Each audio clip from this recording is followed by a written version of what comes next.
Tech Talk with Matthew Dickerson. Matthew Dickerson. Tech Talk. Sit back and relax. It's time to talk technology. Greetings, Globetrotters. Wherever you are in the world, I guarantee that you're in exactly the right place just now because you've just landed on the doorstep of yet another Tech Talk with Matthew Dickerson. And here, with his basket brimful of tech talk and gifts, the guy with the AI welcome mat, it's Matthew Dickerson. How are you doing, Matt? James, can you juggle? Can I juggle? Yes, with a gun to my head, but only for a couple of seconds. Right, it's a 3-ball juggle, is it? Yeah, 3-ball juggle. Yep. And then I'll get distracted and one of those balls is going to end up in someone's lap somewhere. And the reason I ask that is it's an audio podcast we got here, not a video one. So yeah, right. We're not going to start Thank doing you so much for not putting me on that spot. with knives and chainsaws or something like that. But the interesting thing is if you see someone on stage, for example, and they pull out 3 balls and they start juggling, if you can juggle, you say, okay, big deal, they're juggling.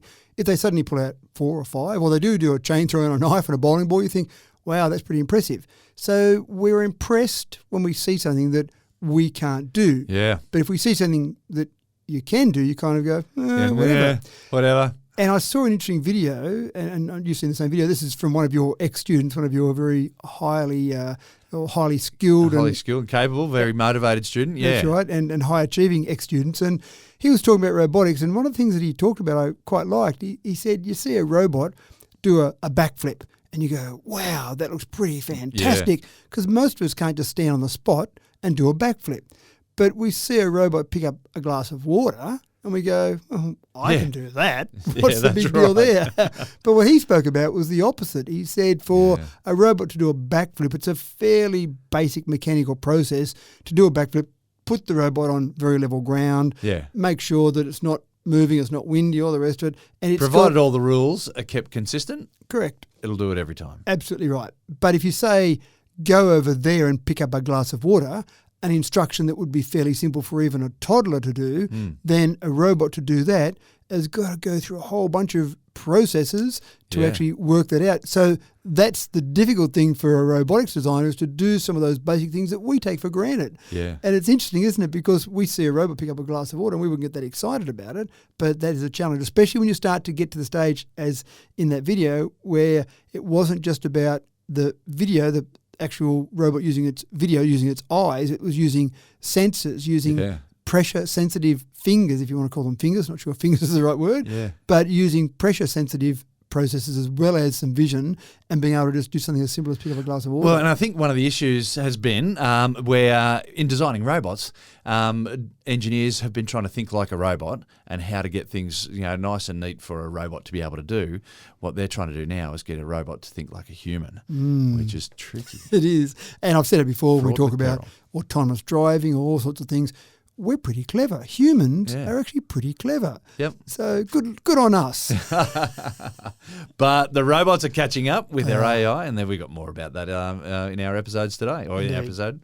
Now, as I mentioned, we've got a brimful basket. We'll get a load of these stories spilling over the sides. Today, we'll be soaring high into the skies with aircraft reimagined. Ringwing aircraft may one day turn heads at Mascot Airport. Now, for those of you wondering why we don't use the free energy from wave motion a little bit more, you're about to get a new party conversation, and not a moment too soon. And we're going to address the ins and outs of being a chronic update ignorer. Are they really so important? Right, let's get the ball rolling today, though, with a story from the Health Tech Files. Having your temperature taken 40 years ago, we used to get one of those old mercury thermometers popped under the tongue or into your armpit, or if you're in real trouble, right up there. In the last 20 years, though, digital forehead thermometers made life so much easier, particularly if you're not into wrestling sick toddlers. Digital thermometers have taken another step forward and now no longer need a battery, folks. Matt, are you going to tell me that we're going full circle now and we're back to grandma just taking your temperature with the back of a wrist? Maybe. That'd be a good method, but maybe not quite as accurate. I'm not sure if grandma was accurate to 0.1 degrees Celsius. Yeah, okay, right. Maybe it was about right sort of thing. This is interesting because I like the concept of the batteryless process here. That was the one that captured my imagination here. And I remember watches. There were some of the rich kids at school that used to have watches that didn't have a battery and you didn't have to wind them up. Well, they probably had a battery, but a small battery. Yeah, so a small battery, and it was just a magnet flowing through a coil. Yeah? Well, it was just you had to the rocking backwards and forwards through a coil. Yeah, that's right. Moving your wrist around was the way it charged the battery up. And Electromagnetic induction for my Year 12 class. There you go. It was using Lenz's law, which I'm sure most kids that bought those watches didn't have any idea of. No, and they didn't need to. They didn't need to. They just knew that they moved their wrist around and it was okay. But this is exactly what the story with this one is. It's a thermometer, digital and contactless, so it does the 3 to 5 centimetres from the forehead, read the thermal energy coming from your forehead. It reads the waves emitted by the temporal artery, if we want to get technical about it. And in doing that, within about 5 centimetres of your forehead, it'll give you that temperature with a fair degree of accuracy. But what I really liked about it is that no battery concept. I don't know if you've got to shake it a bit before you use it. Oh no, the thermometer's not working. Yeah. I'll just shake it a little bit and away I go. It seemed to me that just the motion of picking it up and moving it around, it must be a very sensitive process inside that to actually get some energy from that. And then it doesn't need a lot of energy. It's only got a very basic LCD screen, so that doesn't use much power. The reading of the temperature doesn't use much power, and away you go. So I like the concept. Obviously, we're going to see more of this, future outbreaks of any health problems, reading COVID temperature. Mark 2. Yeah, I was trying to avoid. I didn't want to say the C word. That's right, I was trying to avoid the word. But again, just health in general, if you can pick up some early temperature issues and that can give us an indication that something's happening. But I love the idea of it. Then I started thinking about what else we might get that doesn't rely on charging it up or a big battery inside or winding it up in the old days of watches. And I'm sure there'll be many more things. One of the frustrations that people have with smartwatches is that you've got to charge them each day or every couple of days maybe. It'd be great if you got to the stage where your movement put enough charge into it to keep it going. Now, there's a lot more charge used by the screen on a smartwatch than there is on an LCD screen on this, but maybe there's a bit of a comeback for that old moving watch and charging it up concept. Who knows? Well, yeah, who knows? With the development of superconductors, we're still looking for someone to develop a room temperature superconductor that lasts for more than about 1,000th of a second. So you're saying that maybe you could do it with a smartwatch as long as you're happy to have your smartwatch at 1 degree Kelvin or thereabouts. Yeah, that's right. Yeah. So keep sticking your wrist in that liquid helium. Or alternatively, we get room temperature superconductors and then... That seems easier, doesn't it? Yeah. That seems somewhat easier. Both are pretty tricky things to do, though. That's yeah. Right.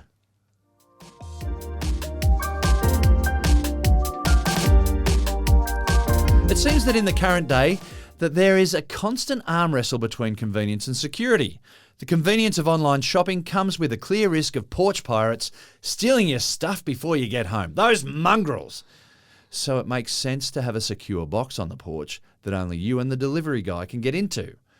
Matt, how are these going to work? And is it keeping the customers happy that already have them? I understand they're already out on the market. They are out on the market, a few different brands of them. But what scared me was that just in the first 10 months of 2022, not sure why the first 10 months seems like a strange time frame, but in the first 10 months of 2022, 1 in 7 Americans had a package stolen from their home. 1 in 7. There's a lot of Americans around. There's a lot of Americans. That's a lot of packages stolen, isn't it? Wow. I don't know whether people just hang somewhere that they know there's a person who gets regular packages delivered, or people just drive around and go, oh, hold on, I just drove past somewhere. Yeah, and there was something saw a out package on their doorstep. That's right. It looks like it's got my name over it. It must have got delivered to the wrong location.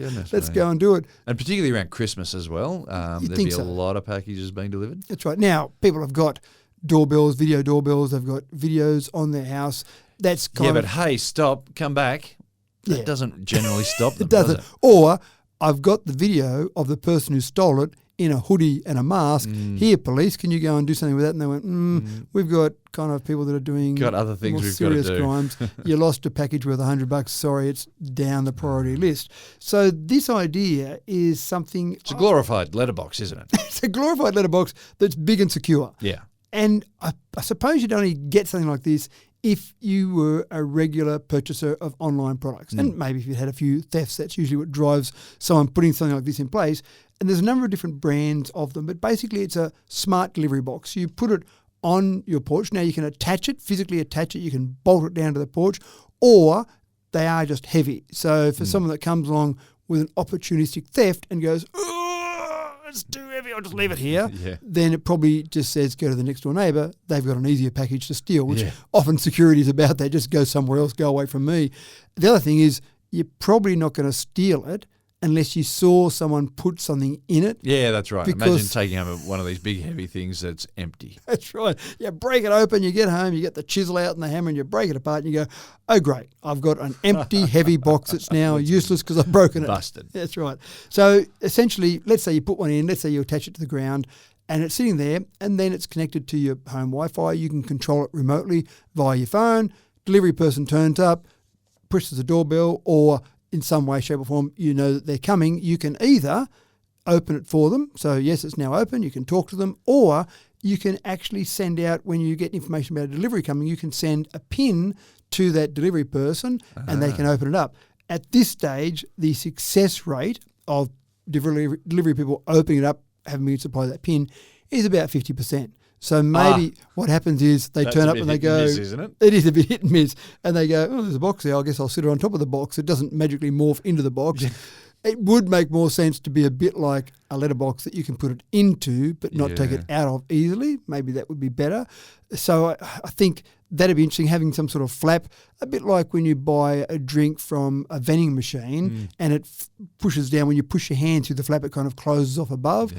Maybe something like that would be better. But at this stage, they've got to be opened up. Look, I saw somehow. videos of delivery guys going and putting it next to the box or just getting to the front doorstep, pitching the thing on the front doorstep without even acknowledging that there's a box there. So that's a bit of the problem. You want to get it open some way, shape or form, but that would be, I think, the next iteration. Well, there was also a thing with, because I had a camera there and it says, oh, someone's approaching. So you've got the opportunity to get to a voice thing and call out, oh, here, put the package into me.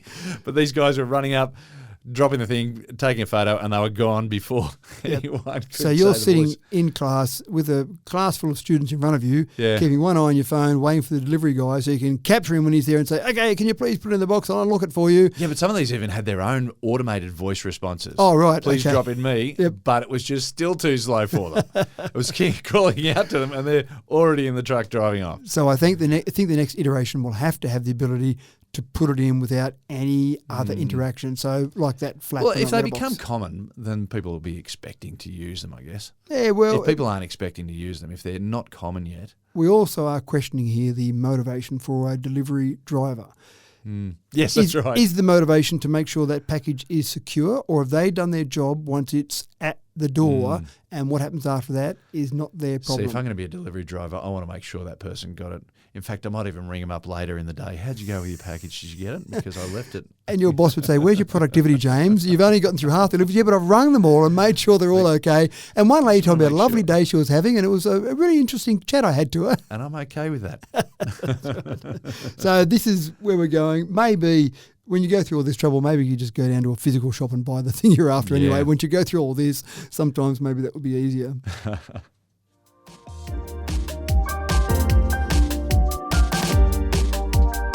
It makes sense that towing a dead weight is going to cost you in fuel. Anyone with a trailer knows that. Towing a trailer that has its own drive wheels, well, that's a different story. And in an increasingly electrified world, an electric smart trailer is a step that on the surface seems to make a great deal of sense. Matt, what do you have in store for a modern forward-thinking trucker? Well, there are 3.5 million trailers, and I'm talking about semi-trailer, the trailer part of that, in the US. So there's a fair few out there, and they're all relying on some prime mover to move that around. Obviously, we've got some of these becoming electric, and range is a big issue there, and it really comes down to how many batteries can you stack on that prime mover to be able to get this trailer taken from A to B, wherever it needs to go. So some smart cookies have said, maybe with all that trailer, we've got a bit of potential to load it up with batteries. Oh, how many batteries could we put in that? Well, that's great. Now what do we do? Do we hook those across to the prime mover? We've got to have some common connections there. there's still a lot of prime movers out there that are running on diesel. How do we help with those? So they've actually motorised the wheels of the trailer. So that sounds great. But then you start getting a trailer pushing a prime mover. How do you control that connection? Because obviously you don't want to be driving along, a bit of a hill here, I'll start put the brakes on the prime mover, and you've got this trailer pushing you from behind. That sounds like danger, danger, danger. Trouble. So this actually has a very clever connection, and it detects how much pull there is on the trailer, and it then adds some push to the trailer to the point where it will never get more than 100%. So essentially it's detecting how much pull's there, and if it starts pushing to the point where it pushes the prime mover forward, then it obviously backs off, or it might stop altogether. Brakes applied, obviously it stops altogether and brakes are applied. So it sounds like a pretty clever way to do it. When you look at, for example, the prime mover being electric, they're saying this will add about 160 kilometres of range to the prime mover. Wow. Rather than load up the prime mover with more batteries, there's 160 k's of range. But even on diesel, they're saying it can achieve about a 40% increase in fuel efficiency because, again, that prime mover, the tractor they call them in America, but the prime mover is not having to do all that work. And I'm thinking about mountains in particular, hilly roads. That prime mover is dragging that weight. It does add a little bit of extra weight, as you can imagine. So you're talking about batteries here. You're talking about maybe 1.8 tonnes of extra weight that's being added to the trailer. But again, you're talking about prime movers that might be total weight 30, 40, 50 with the prime mover and the trailer together. So percentage-wise, it doesn't seem to add a lot. But that 1.8 tonnes of extra weight in batteries is obviously a very proactive process. We did have one that we talked about, it would have been a month or more ago now, that talked about some solar panels on the roof of the trailer. Again, it comes down to surface area. This particular example doesn't have that at the moment, but you can imagine loading up the trailer with solar panels and putting a lot of batteries in there. It's probably going to give some extra efficiency out of that process as well. Yeah, so it's all about sucking whatever energy you can out of each kilometre, adding whatever you can to each kilometre just to get you a little bit further, a little bit more fuel efficiently. Yeah, it sounds like to me a clever idea. It sounds like something that would be sensible because you've got these trailers that are being towed around. Every day there might be one trailer that does 1,000 kilometres. Yeah. You start to multiply that out and start to get the efficiency there. Again, whether it be extra range or whether it be a 40% fuel efficiency increase. That's right. That can be big dollars. With the price of diesel, what it is right now, ridiculous. If you're driving a truck, the only concern I had was that if it makes diesel much more efficient, then people might delay their changeover to electric or hydrogen, as we've talked about. Yeah, but anyway, clever idea. And I think what we'll see at the moment, you've got they're already beta testing now. Customer deliveries probably early 2025, and then they're saying that it'll be on the market widespread by 2026. And I imagine by then there'll be other companies who will say, I like that idea. As with so many organisations, they see an idea and just copy it. So there'll be more than just the one brand out there, I'm sure.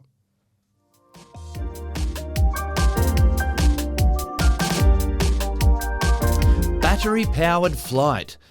We've done a few stories on it over the past couple of years. Like cold fusion, though, it seems like it's just beyond our grasp. Or is it? Matt has some news about test flight that continues a significant leap into battery-powered flight. Matt? Yeah, we've been talking a little bit about this, and there's been a few little test flights that have occurred with electric planes. And we're sort of saying that, 100 kilometres, no, not 100 kilometres, sorry, an hour's worth of flight. Yeah. It seems to be about the ceiling of what we would get. Yeah, that seems to be the range where, and I think that'll be the sweet spot, because you're really trying to balance up how far you can get with the amount of batteries you need and then the weight of those batteries. So, let's go another 50 kilometres. That just added an extra so many kilos to the weight. That just made that we didn't get 50 kilometres. Your other calculations, yeah. Exactly right. So it's that constant process.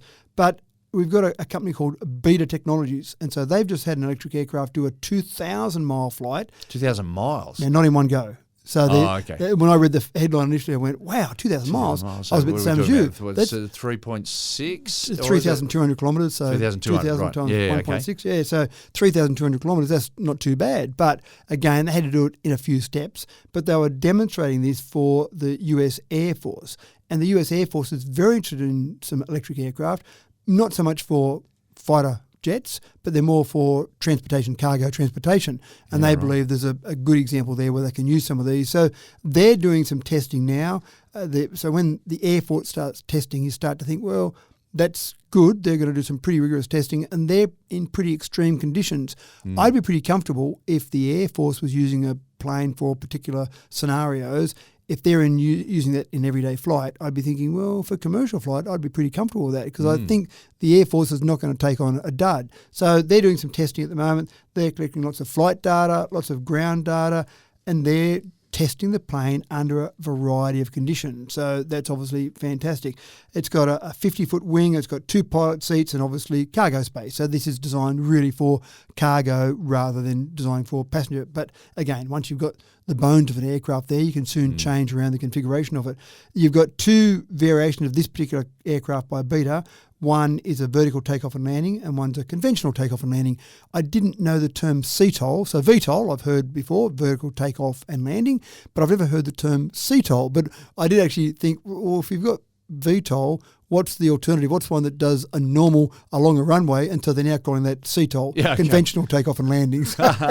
So you've almost had to do an acronym to come up, or initialism in this case, to come up with something that explains how it's always been done rather than the new way it's been done. So they've got 2 variants, one that does use a runway to take off and one that takes off vertically and then obviously converts to normal horizontal flight. We've also got Joby Aviation. We talked about those before. Yeah, that's right. They've got an electric VTOL aircraft, and they've been doing some testing. And again, they've been working with Air Force with that particular bit of testing. So there's a fair bit happening there. And as much as we look to talk about fusion as the solution to climate change, I think we're decades away from getting fusion going. But with electric aircraft, you and I, James, in the next decade will fly on an electric aircraft. Well, they say never when you're talking about the future, like future technology and whatnot. And I've been talking with engineers who are in industries that are all about designing new designs for the future, and they've just poo-pooed the whole idea of electric flight. They just said, the battery's just going to get too heavy and da-da-da-da. Yeah, well... But, I mean, they're dismissing... developments in technology themselves. It just seems, I don't know. And maybe there will be more hydrogen. We do talk about hydrogen a little bit. Maybe there will be more hydrogen. But I would say, I'm happy to make that statement, that within the next 10 years, you and I will have flown on an electric aircraft for some short-haul flight. I'm pretty sure we won't fly on that across to America, but I'm pretty sure within Australia somewhere we'll have flown on an electric aircraft. But I'm assuming that the American Air Force, they've done that 3,200 kilometre flight there, 2,000 miles. It wasn't in one hit, but was it only in hour-long jumps? No, it was a bit longer than that. And again, they've got a variety of aircraft bases there, or Air Force bases there. So again, if you're delivering some cargo somewhere, even now I've seen videos where the Air Force is delivering some bit of cargo somewhere, and they do it in hops now because it might be a particularly large piece of cargo, or it might be a particularly large plane that they'd rather load up with cargo rather than fuel. So it's not unusual if you were taking something from A to B that you might go on a couple of hops, depending on the efficiency. And really comes down to what the Air Force are trying to achieve out of this. Do they want electric aircraft because they think that'll be easier in a battlefield to be able to get an electric aircraft in and out? Vertical takeoff and landing sounds like a pretty good way to get into a battlefield rather than find a runway somewhere. Well, and the logistics of getting enough fuel in for any of your machinery is enormous. Well, I've been dealing with that for centuries now. But if you don't have to worry so much about getting the fuel. That's right. If you can work out some other way to get power to it, whatever way you might have, then that sounds pretty attractive. So there's a reason the Air Force is testing it. They're not testing it because they've got nothing else better to do. They're testing it because they can see some sort of future for electric aircraft.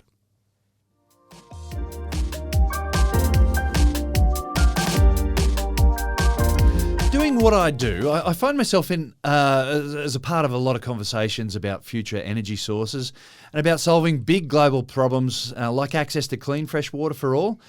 We talk about the fun stuff at the parties I go to. Desalination seems to be a common solution to where we'll get our water from. That's our fresh and clean water. But it's such an energy-hungry solution. And then wave power has been something that I remember talking about in classes 25 years ago, but it still is yet to really take off as a viable broad-scale energy solution. Well, it's taken some clever Canadians to smush these two ideas together. That's wave power and coming up with clean, fresh water. And it's taken some clever Canadians to do this, to come up with some tech that might just change the world forever, Matt. It might change the world forever. We do need more drinking water, more potable water. It's Potable obviously water, important. yeah, for cleaning, that's a big one. For cooking, for so many reasons, we need clean, fresh water. Yep. And there's such a small supply in the world when we look at all the water that's available. Correct, that's right. And we've got a bunch of ocean. So we seem to have an excess supply of water in our oceans around the world. So why don't we just drink Quite that? a bit of ocean, isn't there? There is. There seems to be enough to get around, and we could probably use that. At the moment, of our world population, about 300 million people rely on desalinated water, and there's 21,000 plants that are doing that. But as you said quite correctly, it's a very energy-intensive process. So trying to produce all that desal water, having desal plants, etc., is a fairly energy-intensive process. So not great. If you can do it in some other ways or get it cleaner water to begin with, that's great. But are there better ways to do it? And that's exactly what you're talking about here with this method. You've got some Canadians that have produced a plant, a desal plant that sits in the ocean, great, good source of water, and uses wave power to actually generate the clean water, the drinking water. So yeah, wave power is something that I remember talking about, when I first started teaching, saying, oh, here's a renewable way of gaining your energy. But we haven't really seen it develop. No, it was going to be one of those ways we're going to produce electricity, wasn't it? But it doesn't seem to have taken off as well. And that's fine. There's different methods people come up with, and then the best ones come out. But this uses a membrane system, and that membrane is powered exclusively by wave movement. And the buoys actually convert that wave energy into mechanical forces, which then operates the desal process. So it does need 1 metre high waves to function. So out in the middle of the ocean, maybe near the shore, 1 metre high, it's not everywhere there's 1 metre high waves, but I imagine there'd be enough places you could find constant waves of a metre. You talk to any surfers, they'd say, we know a certain spot there's always 1 metre waves, so maybe they need to get some surfers involved. Or maybe they'd not get the surfers involved because they want the space for surfing. Or maybe too, that might be right. So one of the things, if you get these, there's 3 different sizes they've got, and so they're basically producing these commercially, and the largest model can produce 49,000 litres of water per day, which seems like a reasonable amount of water. I don't know what the average human needs to use. I'm not talking about drinking. I'm talking about in their household usage, for example. So the World Health Organization says you need 20 litres. Every human needs 20 litres of fresh water per day. That's what they need. So that's for more than drinking, obviously, because they're not going to drink 20 litres. That's for cleaning, living. Cooking, whatever living they do.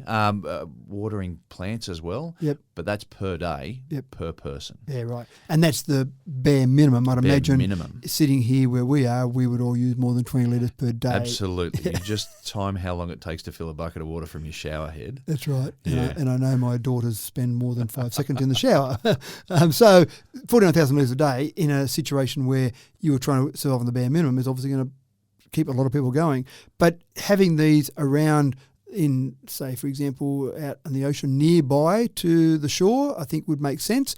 But again, it's just more ways to produce clean water.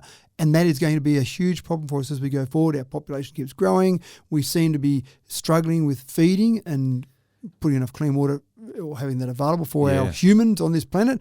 And if we can work out better ways to do it, that sounds like a fantastic concept. Well, there's one futurist I heard predicting that wars will be fought over getting fresh water. But if we've got solutions like desalination that are viable using wave power, it sounds pretty clever, doesn't it? Takes a lot of pressure off.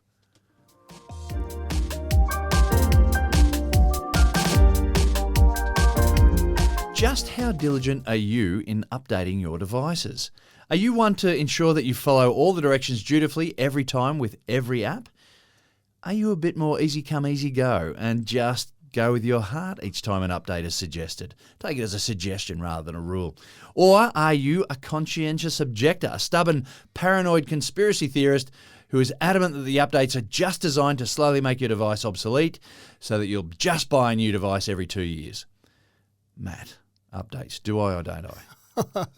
It's an interesting one. I had a client once who would not, no matter what we told them, would not put software updates on their computer system. And it was one of those things that you would talk about all the good reasons you do it, new features, security vulnerabilities, all sorts of things. It was, no, it's working now. I don't want to change it. And then at some stage, there was a bit of an issue where across the world we saw some software update that caused some issues, and I got a phone call. See, yeah. I told you I There's don't the want to do evidence. those updates. It's like, that was one example that went the other way, but here I'll give you 50 examples where you should have done the updates. So, But to a degree, I also, it's when you get those updates and they change the interface. So everything changes. You've got to rework out how you look at this app or whatever, and rediscover it. there's that, and can even be in quite in your Tesla, then sometimes you get an update which you just go, yeah, sure, whatever, and then where's that thing gone now? I used to Yes. have the button there, Yeah, and you it's used to- gone. they've Why did changed you the rules change on that? it. And sometimes I think some software engineers go, well, we better make it obvious. We've made a change, so we better change the interface. We better make sure people realise they've got a new version of the software now. But obviously, there are reasons that updates occur, and given the fact that most of these updates, most of these software updates are done for free. So whether it be your phone or your computer, there's a new update available, do it for free. So you can take away the cynical attitude that says, well, they're only doing that to make me buy a new one of whatever. They're doing it to you for free, so they're obviously trying to improve that product and keep you loyal to their product, for example. But one of the interesting parts of this is that there is some psychological preference for familiarity versus the fear of new complexity. So the reason people update is not usually linked to the update itself. It's the psychology of how that person's made up, where they are on the scale in terms of early adopters through to laggards. It's that whole concept about where they go. And it's interesting because I normally sign up to the beta concept of you'll get the beta version of this, and there's going to be some issues there, but I want those latest features as quick as I possibly can. What new cool things can I do? And every now and again, the update comes through and something doesn't work, and you go, okay, that's all right, I'll live with that. But some people, that's a major stress point for them. They want everyone else to have those problems, which is why you've got people out there, beta Wait till testers. there's no more problems. That's right. And then they'll take the up. Well, then update. they'll think about it. But yeah, that's right.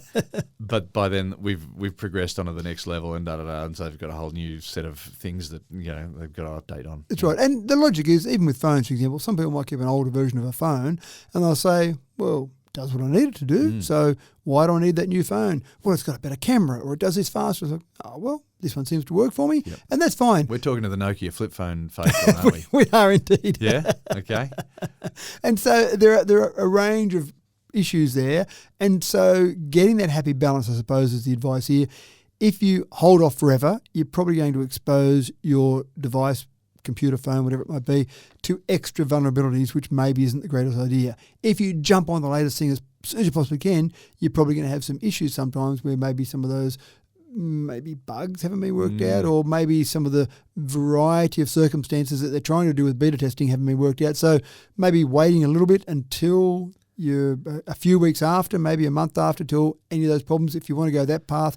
Again, personally, But I you'll like the have new. forgotten that there's even an update to do there. Possibly. And unless the thing's reminding you, hey, I've got this update you haven't done yet. Well, I get a bit annoyed, a bit of OCD here, when I see my settings on my phone that's got a little red number 1 next to it. Oh. There's something I've got to do. I've got to do. So I can't handle that for too long. So that's my reminder to do an update if I haven't done it in the first 5 milliseconds of it being available. The other problem I have is if I read about, in doing my research, read about some new feature on the phone, I go and try it out. Hold on, I've got to get the new update to get that. It's not available in Australia yet. Damn, I've got to wait for it. So I'm looking for those new features to play around with them and see how they work. Well, I'm more of I'll update sometimes, but I won't update other times. And if they want to update right now, probably not going to take it because too much pressure. No. Well, I'm probably using the phone for something else at the time, and can we just wait? So I'm all for scheduling updates. I'm okay for that if they're willing to do it at 2:00 in the morning. Yep. But if I'm using the phone or if I'm driving the car or whatever, I'm well, not going to do it until. To give you an idea, about 40% of adults do the automatic update on their smartphone. Mm-hmm. So it comes up and says, I'm going to update tonight, and they just let it happen. That means there's 60% of people who don't. Exactly right. I thought the same. I thought, probably not too bad. And then I started thinking, hold on, that's a fair few people who say, no, do not automatically update my phone things so much. I'll do it when I'm good and ready, when I can see some reason to do it. It's an interesting one. So at the next party you're at, when you're chatting about these highly important things, just get a bit of a quiz, a bit of a straw poll and say, who does automatic updates around there, and see if it's about that 40%. Doing lunch tomorrow.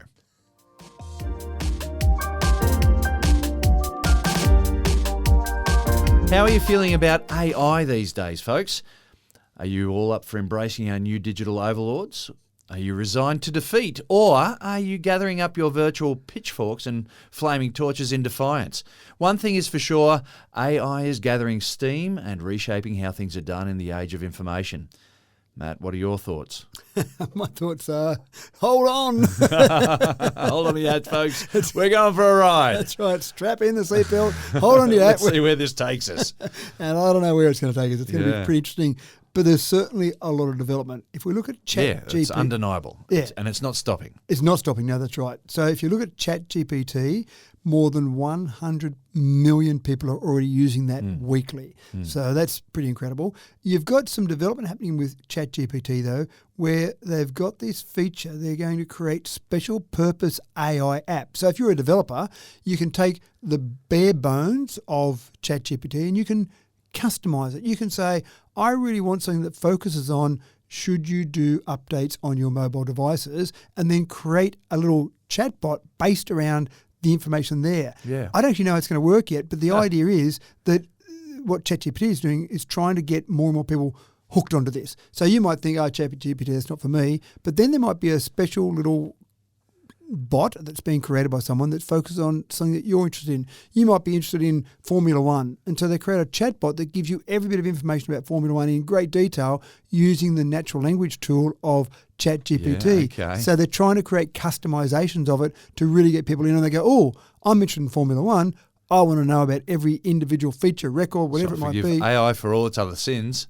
I'll just dive into it for this. Correct, yeah. Which is the gateway to opening up for so many other things. But anyway, But no, you're spot on. So get people hooked onto something they're interested in, get people hooked on something they're focused on, and then they might start to expand further from that. so for the chronically paranoid, we're not helping them at all right now. No, this is not the place to be if you're paranoid about AI, definitely not. So that's something that they're focusing on. So custom GPT technology, I don't know how difficult it is to create your own, set your own custom GPT, and I haven't actually played with that at this stage. I am interested to have a look at that, but that's certainly something where they're headed. Of course, you've got Elon Musk, who's got their AI startup called XAI, and they've got Grok. So Grok is their Siri, if you like. And of course, Elon Musk wants to do things just that little bit differently. So Grok has supposedly been created within weeks. I mean, ChatGPT has got a little bit more time worked on that, but it gives you answers with a bit of attitude, a bit of the Hitchhiker's Guide to the Galaxy humour thrown in, for example. So it'll give you information, but it'll give you information with sarcasm, give you information with that attitude. And again, Elon Musk... You idiot. I don't even know. That's right.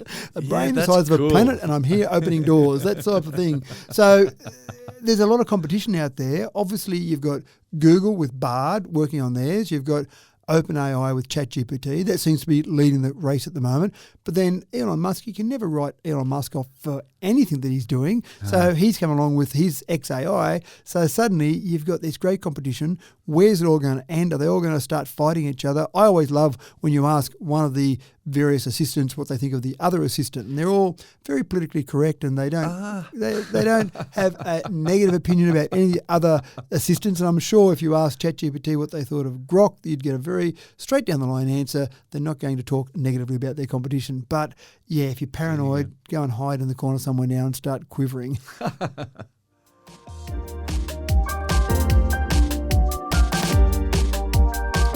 I used to think of myself as being a bit of a dab hand at building paper aeroplanes, and I reckon that I had the dart-shaped plane down to a fine art by mid-high school.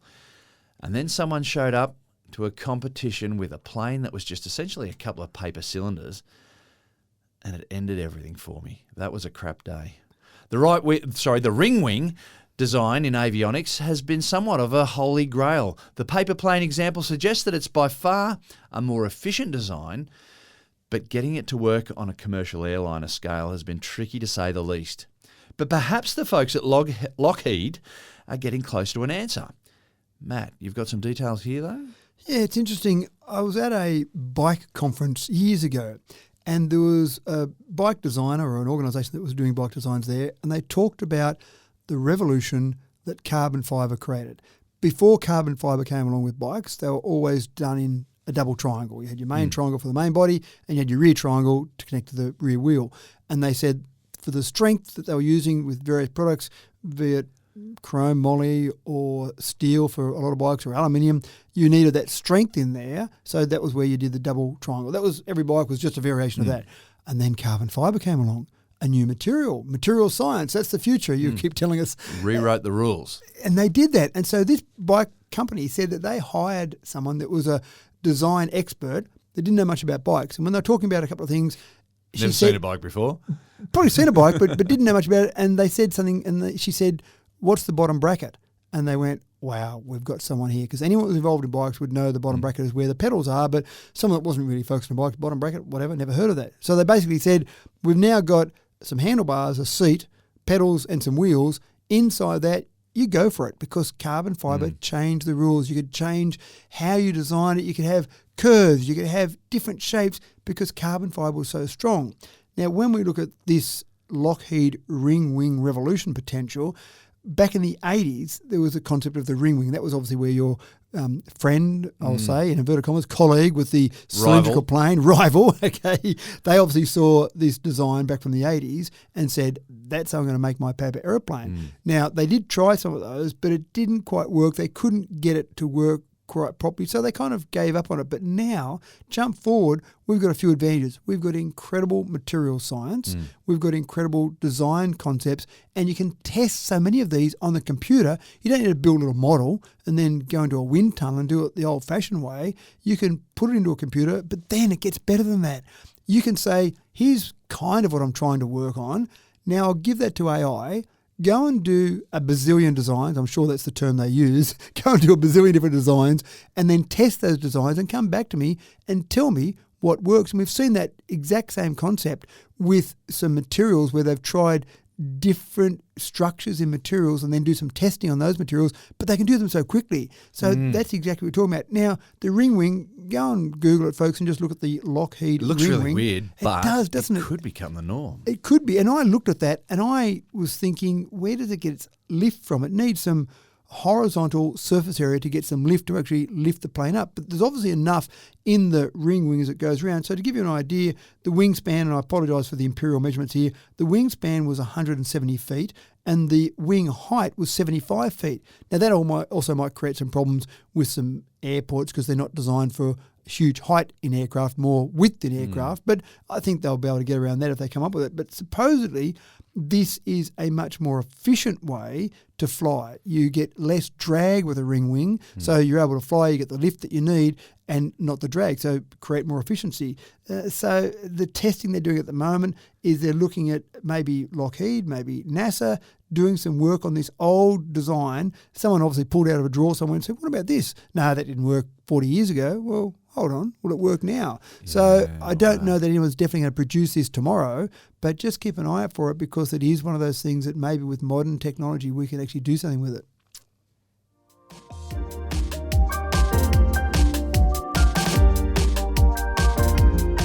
In staff rooms of schools the world over, there is division about the place of AI in the classroom. In a world where artificial intelligence is not just sci-fi fantasy, teachers are playing a real game of catch up with GPT, or ChatGPT as I should say.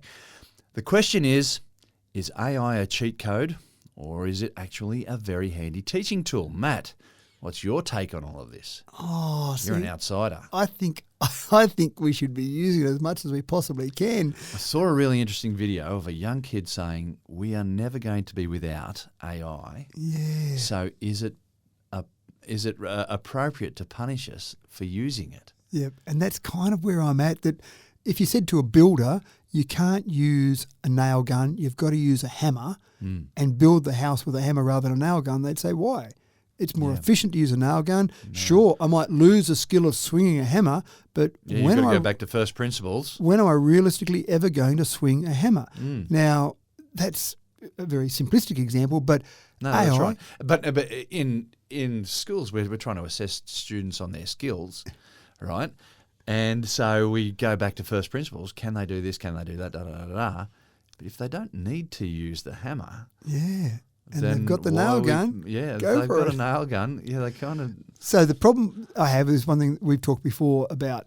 you've got a calculator. So I don't need to know how to do long division anymore. Long division's a bit complicated and clumsy. Square roots, any of that sort of stuff. I can just punch in the calculator. But the fact that I don't know how to use a slide rule, does that matter? My father used when he was going through school. But the point that you've made, which I think is absolutely valid, is if I get an answer on the calculator, I want to have some vague idea that maybe it's in the ballpark rather than there's a number that I'll blindly write down. Yeah. And I watched it's not a magic box. That's right. I watched an air crash investigation once, and the reason the plane crashed in that one, because I obviously analyse and give you the answers to why it crashed, was because they did a conversion between imperial and metric for when they were loading the fuel up, and they got it wrong by a factor of a zero. An extra zero was in there.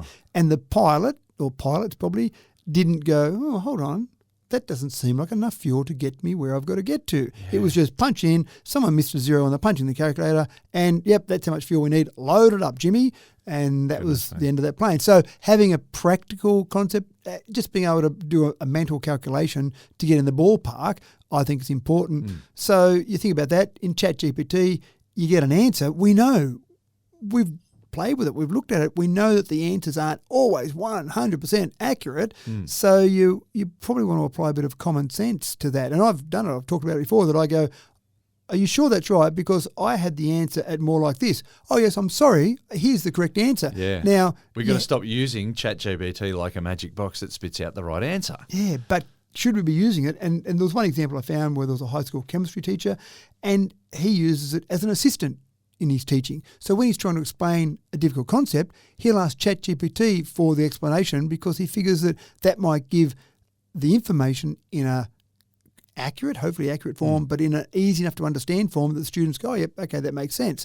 It's all about efficiency as well. When they're sitting at home and they're stuck on a problem, well, they can be stuck on that problem, or they can ask ChatGPT, and hopefully they pick up some learnings from asking about that problem. Most of the schools in the US I looked at, you're allowed to use it for assessments, but not exams. So you can't sit in the exam and just say, give me the answer, because you think that probably would be going a bit too far. You're not really testing the students for much then if you're using then exams. The question further to that is, okay, why have exams without ChatGPT? Because if you're going to use it. How does this mirror life outside of the school environment? So maybe forget about exams and everything's done by assessment. And then see how ChatGPT goes. Yeah. What are we actually measuring of a student's ability? Their ability to use the tools that are supplied to them. That's right. And maybe that's okay. Are we measuring those tools or measuring those ability to use tools because that's what happens in the real world? Well, we'd have to be then measuring their ability to be discerning in working out when ChatGPT or their calculator gets it wrong. You would also have to be assessing their ability to produce high quality work, because you'd expect the work to be of high quality. That's right. When you've got a tool like ChatGPT to help you. But what's the difference? If you said to a student 30 years ago, go and use the Encyclopedia Britannica to research some concept, then they're there, they're copying out text from the Encyclopedia Britannica, they're writing all that, and do they fully understand it all? They've done the research. So it's that ability to find the information rather than the ability just to know that information. So it's a changing world, but we don't have to remember stuff anymore. That's the thing that I find. I used to know hundreds of phone numbers. I used to be a walking phone book, and now you just go, I used to remember some phone numbers, but you go straight to your phone because you don't care anymore. Have maybe 2 phone numbers that I can remember. Like you, I was good with phone numbers. But do we need to waste our brain space with that anymore? Maybe use something else. So it's changing. Where is it going to end? I don't know. Where are teachers going to find the right balance? I don't know that either. And the variety, I suppose. Some teachers in some schools would embrace. They're the ones that do their iOS update straight away. The ones that mightn't embrace are the ones that say, we'll wait till everyone else gets those operating system updates right, and then we'll go and embrace those. Well, there are elements of the science syllabus that tell us that direct us to be discerning researchers. And I think that still has scope in a world with ChatGPT. So that's going to be the thing. This is we've got to stop treating it like a magic box that gives us the right answer. We know that there was a lawyer in New York that got caught out in a big way for having precedents that weren't real. I think that we're going to have to teach students how to use it as a tool, but then question it. I can see a great fun debate. Our Rotary Club does an annual debate against another Rotary Club. I can see this being a really interesting and fun debate with maybe some big implications, but just ChatGPT should be used in the classroom as a debate topic. Go for it. There's your 10 minutes each per speaker. Have some fun with that, because I can see that being a really interesting debate. But here's the other part. Maybe if we use ChatGPT, students use ChatGPT, maybe we'll actually advance our discovery.